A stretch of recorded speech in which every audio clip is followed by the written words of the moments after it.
Hello, everyone. Today I'm having a great pleasure of talking with Charlie Morley, a best-selling author and teacher of lucid dreaming. And although my list of all the things that I would love to talk with Charlie is very, very long, today I would like to focus on his work around transforming nightmares and getting better sleep and rest during times of adversity. So, Charlie, thank you so much for being here today. I really appreciate that. And I would like to start by asking you, what motivates you to explore the influence of lucid dreams and mindfulness of dreams and sleep in the context of PTSD, of trauma? Great. Thank you for having me. It's a pleasure to be here with you.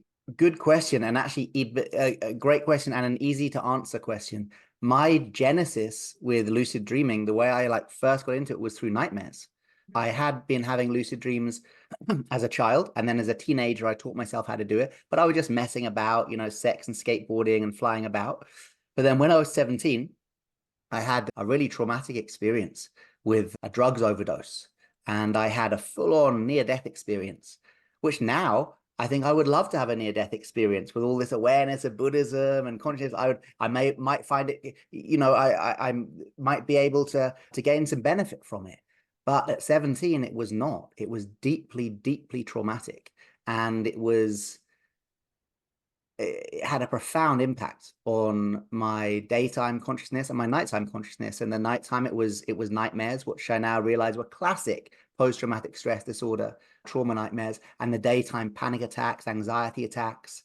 I remember there was a time where I locked myself in the toilets at school, at college, because the world felt too big and I wanted to be in an isolated place, real trauma symptoms. But at the time, I didn't even know what PTSD was. So I remember reading in these lucid dreaming books that if you had had a traumatic experience and were having nightmares, you could use lucid dreaming to wake up in the nightmare. So become conscious, oh, I'm in a dream, I'm in a nightmare. And then rather than running from it, if you could witness it, if you could literally, face your fear, literally as well as metaphorically, then you could integrate these nightmares. So I thought, well, this is my only chance because I'm having these panic attacks.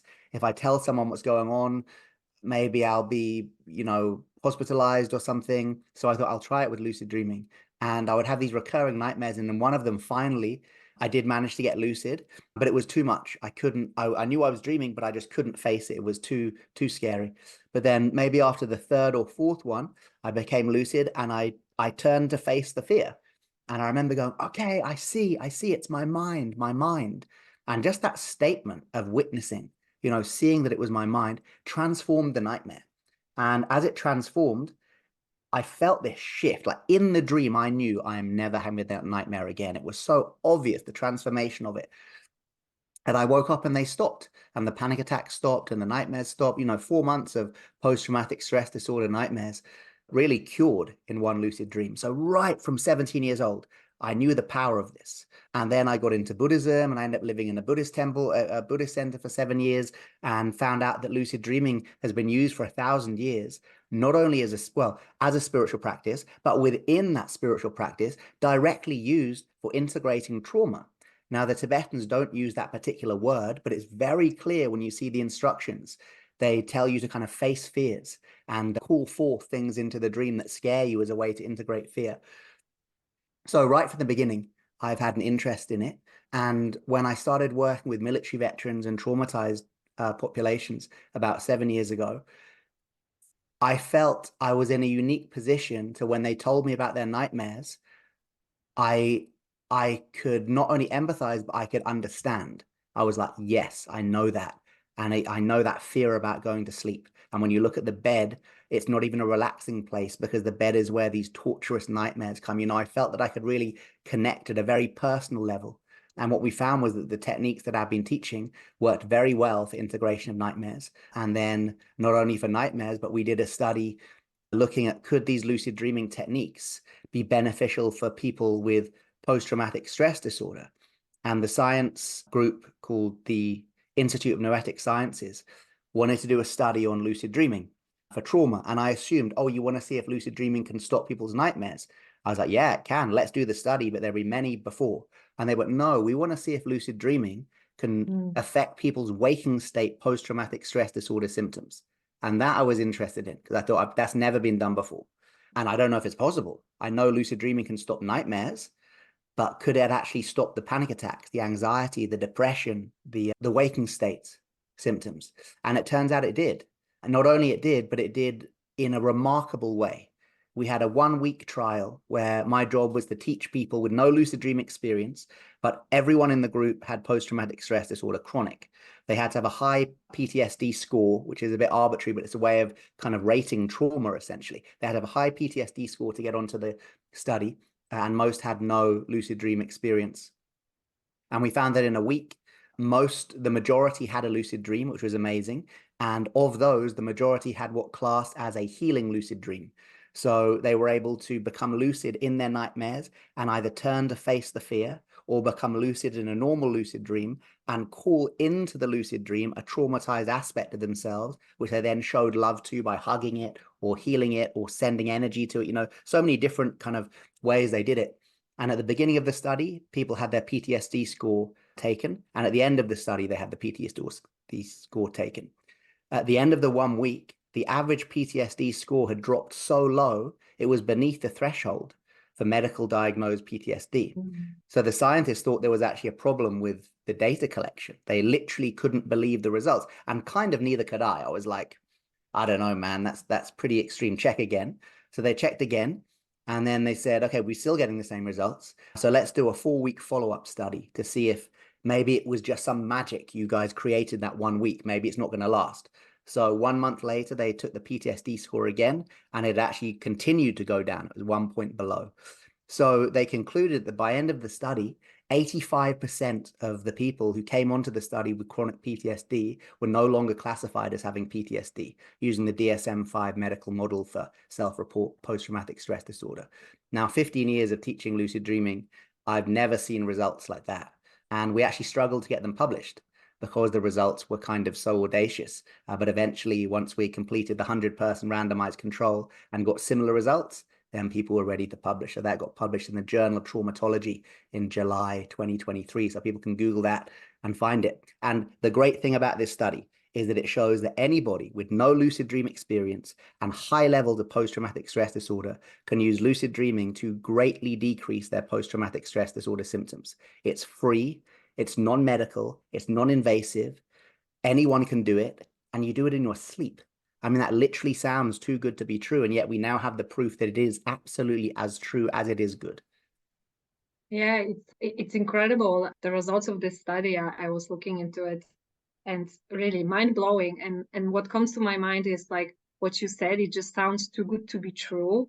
It's like we are wired many times to think that some good results or healing, we really need to put so much hard work and it's not accessible for everyone, and you need to have some special powers or whatever it is in order to be able to heal, to decrease the post-traumatic stress disorder. This is very, very serious thing. And I feel that it's the same with the yoga nidra practice, that many people say like, oh, okay, but you just lie down and maybe you have some sort of a nap. Like, how come this works? Like, how it works? Like, it cannot work. I hear this so much, and in the yoga nidra sessions that I facilitate, people say like, yeah, but like, it's not even real meditation because you're not focusing on whatever. Like, people love to do, right? I'm so glad you're saying that. So I, as you know, teach yoga nidra as well. And people seem to have this idea that sitting meditation is the real meditation. Right. And hypnagogic meditation, which you're doing that transition into sleep, is somehow less. Actually, from a Buddhist point of view, in many ways, it's more. Because when I'm sitting here with my eyes open, okay, I can be distracted by my thoughts. I can be distracted by things coming in front of me. But when I close my eyes in the hypnagogic, I start hallucinating. Your body starts twitching. You're so drowsy. You're slipping into sleep. You start having little mini dreams. It's kind of crazy things are going on there. So actually, from a Buddhist point of view, if you can keep your mind on the present moment, in the chaos of the hypnagogic, that's a higher form of meditation, not less. It's not easy at all. But it feels so good because I'm lying down, I'm so comfortable, I got my blanket on me, and meditation not allowed to feel good. Well, you find me a Buddha statue where the Buddha is not smiling. It is about really feeling good, You don't see Buddha sitting there like this, right? He's like smiling, he's so joyful. And of course, the Buddha taught 4 main types of mindfulness. And in the West, we only really heard of one, sitting. And then there's walking, which some people in the West have heard of. But the other 2, lying down meditation and standing meditation, like with Qigong and Tai Chi, many people aren't aware of. But the lying down meditation that you teach is so powerful, and especially for trauma. Like when I did this research study in, when was it now, 2018, I got this research grant to go to America and study the best treatments for mindfulness-based PTSD treatments. So it was great. I get to travel around and speak to all these experts and then come back and kind of tell the UK organization what seemed to be the best approaches. And the 2 that came out on top were breath work and yoga nidra. I mean, lucid dreaming, of course, but this was about something else. Yoga nidra is so powerful. If people could give themselves the gift of lying down for just 20 minutes a day, at any time of the day, before bed, in the middle of the night, in the daytime, and give themselves that gift of rest, it's so rare that we allow ourselves to do that. Not flicking through our phones, not watching Netflix, but just allowing ourselves to be in that state. As you know, it's such a powerful way to relax. And what is trauma but a de-relaxed, unrelaxed, dysregulated nervous system?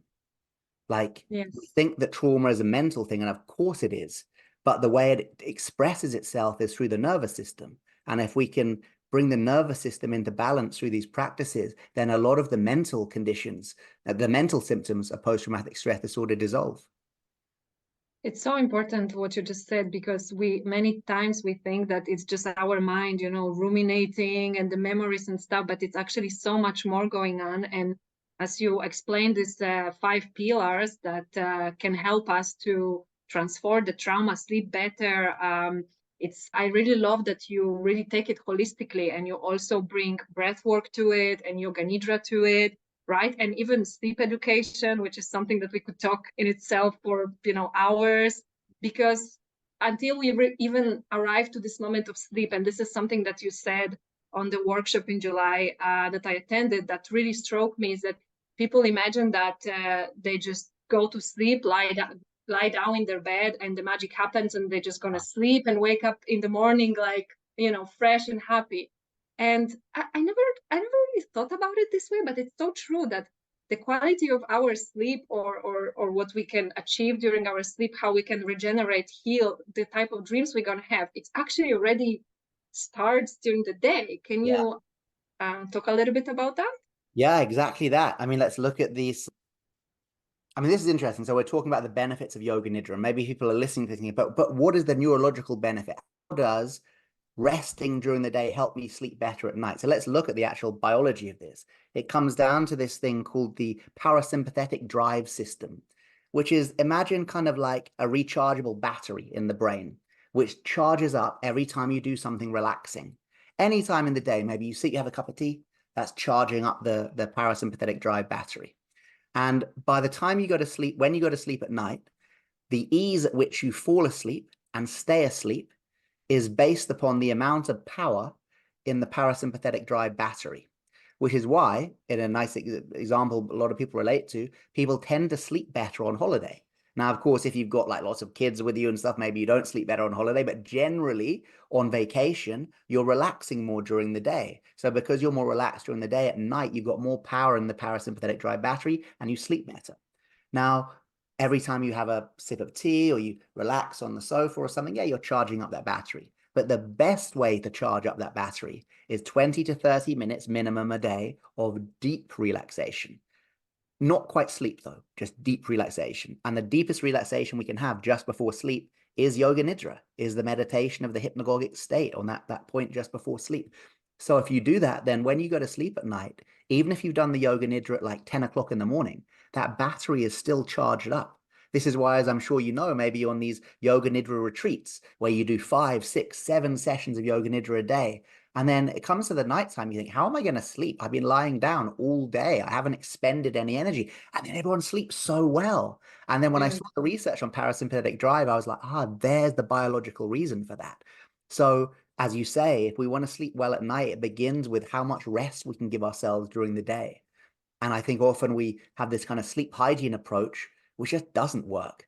If sleep hygiene worked as well as we believe it to work, there would be no insomnia, because everyone knows about sleep hygiene. Okay, no coffee after 2 p.m., have a bath before bedtime, don't look at your phone 2 hours before, all this stuff. We can do all that. And for some people, if you have like a normal level of stress, that can work quite well. So anyone with normal levels of stress, I don't know if there are many of you, but if there are, because, you know, with Right. the Nowadays, world right now, it's a high stress time to be alive, right? But people with normal levels of stress, sleep hygiene can work quite well. But those of us who've got high levels of stress or experiencing trauma or in a place that feels unsafe, we need more than sleep hygiene tips. It's going to take more than just not looking at your phone before bedtime. We need to regulate a dysregulated nervous system during the day. And the two quickest and easiest and most powerful ways to do that are yoga nidra, or any form of NSDR, non-sleep deep rest, or slow deep breathing. When I did the research, those two came up on top.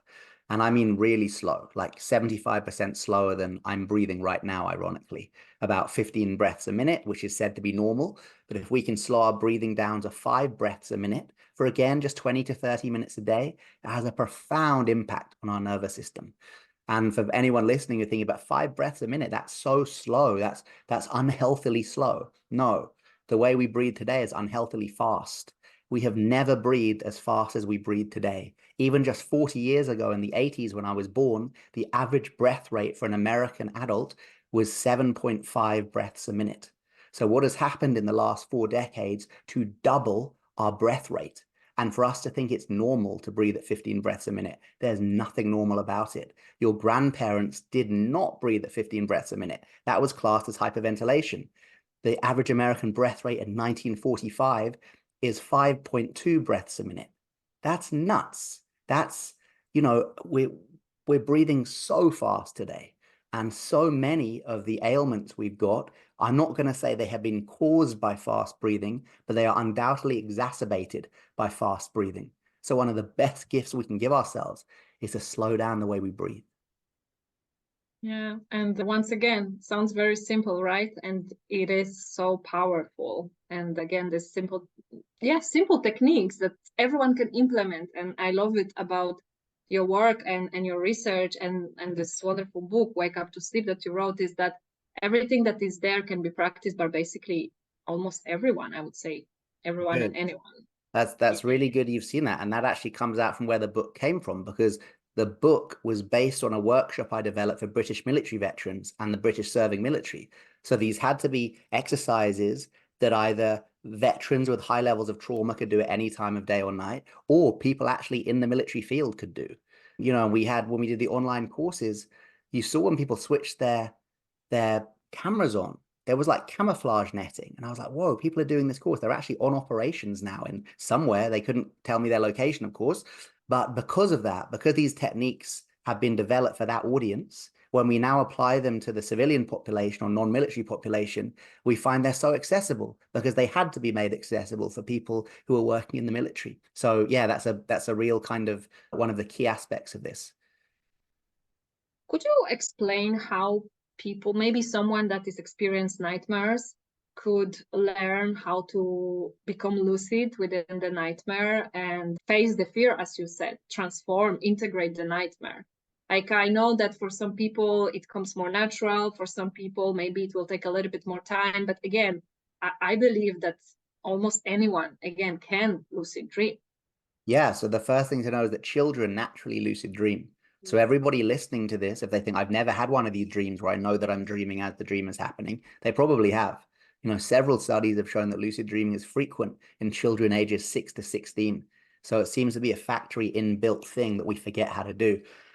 As far as how to do it, yeah, I've written like 3 books on this. So there's lots of techniques you can get on the internet and through books and stuff like that. But let's look at some that we could do now.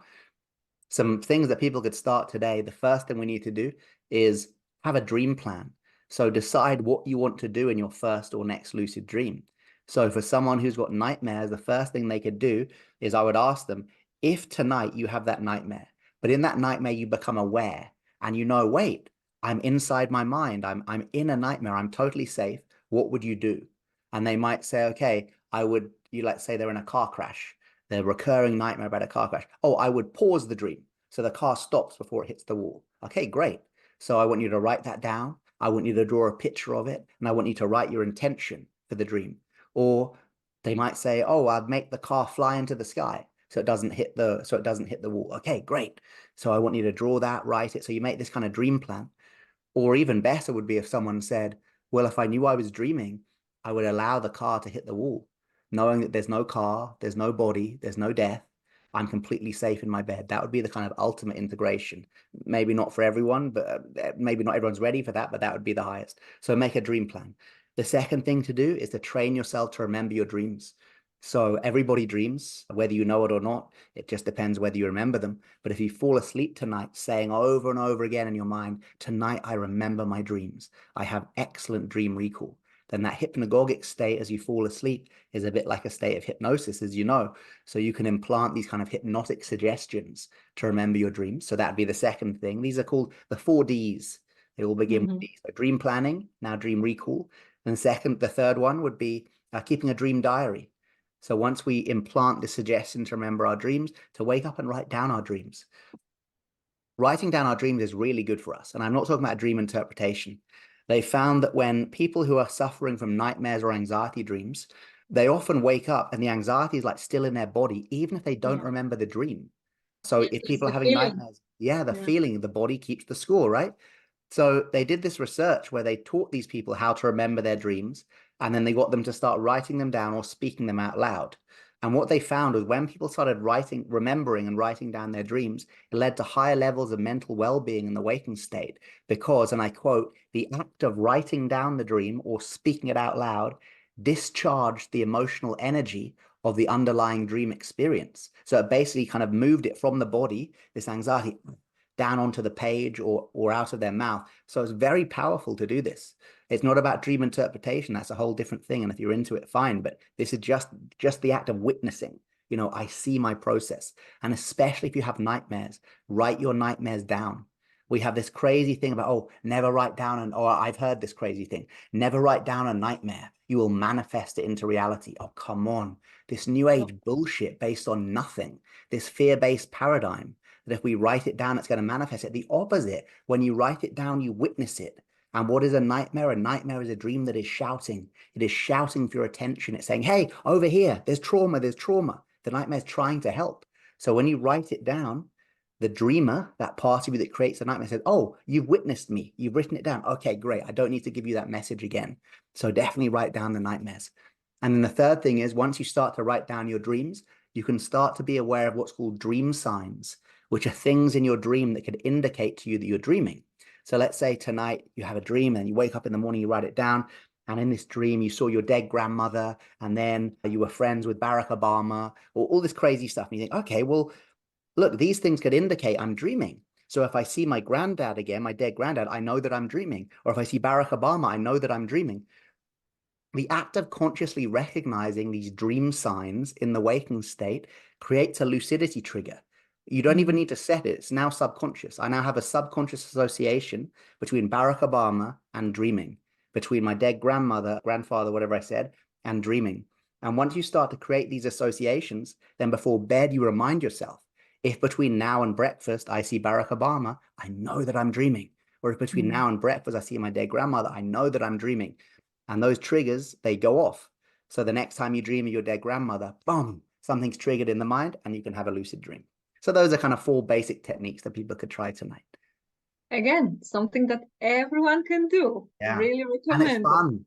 It's fun. Even before it works, it's kind of fun because suddenly you're not just blacking out. You've got a game plan, especially for people working with trauma.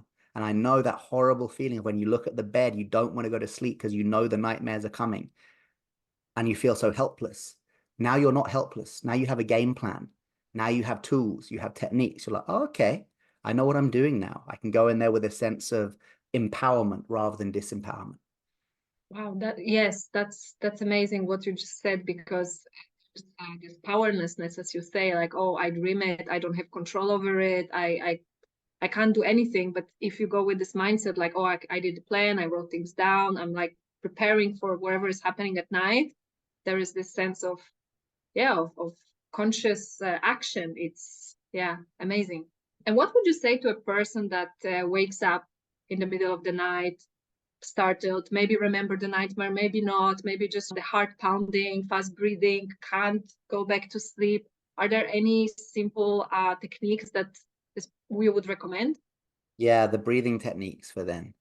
You know, again, if you can remember the nightmare, then write it down to help to discharge it. But breathing techniques. And actually, one of the most basic one is breathe out longer than you breathe in. You know, so if you breathe in for 4 seconds, breathe out for 8 seconds. Breathe in for 2 seconds, breathe out for 4 seconds. Doubling the exhale activates the parasympathetic nervous system. You don't have to think about it. You don't need to believe in it. You can be reading, you can be watching a horror movie if you like, doesn't matter. But if you start breathing out longer than you breathe in, you'll move into a relaxation response within 5 to 7 minutes.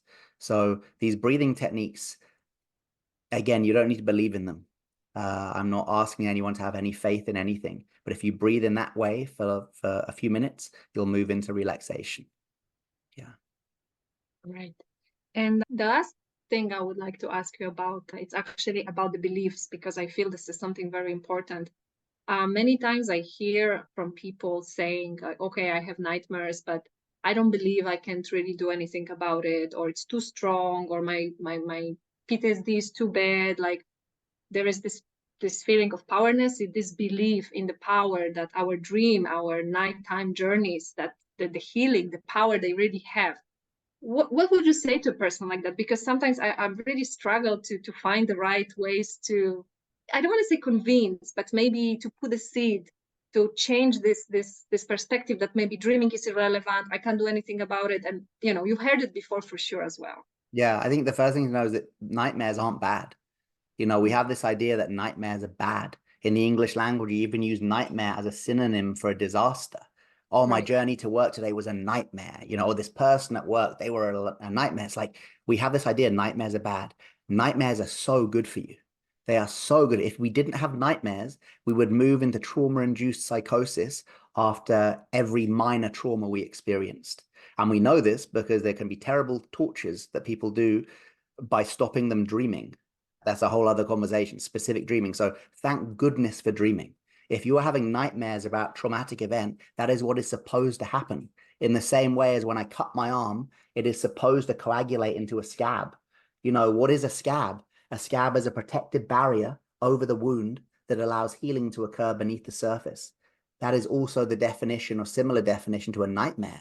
A nightmare is a protective barrier or a healing response that creates a protective barrier over the wounded psyche to allow healing to occur beneath the surface.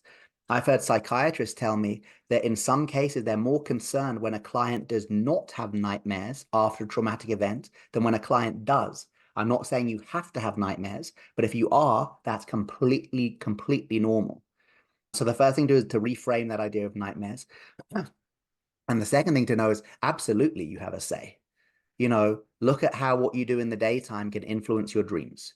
Just one day, if you spend the whole day picking apples or packing boxes, you will see very clearly that night you will probably dream about it. So to think that we have no power over our dreams is simply incorrect. You see how your daytime anxieties or pleasurable things affect your nighttime. So there is always a way you can affect your dreams. And with lucid dreaming and dream work, we have overwhelming science now to say with the highest, most traumatized populations I've worked with, and lucid dreaming is able to work for them. So it can work for us. But the first thing we need to do is have a sense of empowerment over our dream world. It is a biodirectional feedback loop. You can change your dreams and your dreams can change you. That's beautifully said. Really, thank you for that. I really hope that to any skeptics that are maybe listening to it or watching this conversation, maybe it will put the seed a little bit of empowerment or shift in the perspective. Yeah, and often what we call skeptics are actually scientists. And I mean that not a literal scientist, but they are scientisms. You know, they're into scientism. They're scientismists. So actually, if you are skeptical about that, just check the science. You can Google this stuff. It's all there. It's the science is as overwhelming about the benefits of lucid dreaming as the spiritual traditions have been many thousands of years before. Yeah, exactly. Check out the resources if you're a skeptic. All right. So Charlie, can you just say where people can find more information about you, about the books, about, I know you're leading a lot of workshops, your courses and so on?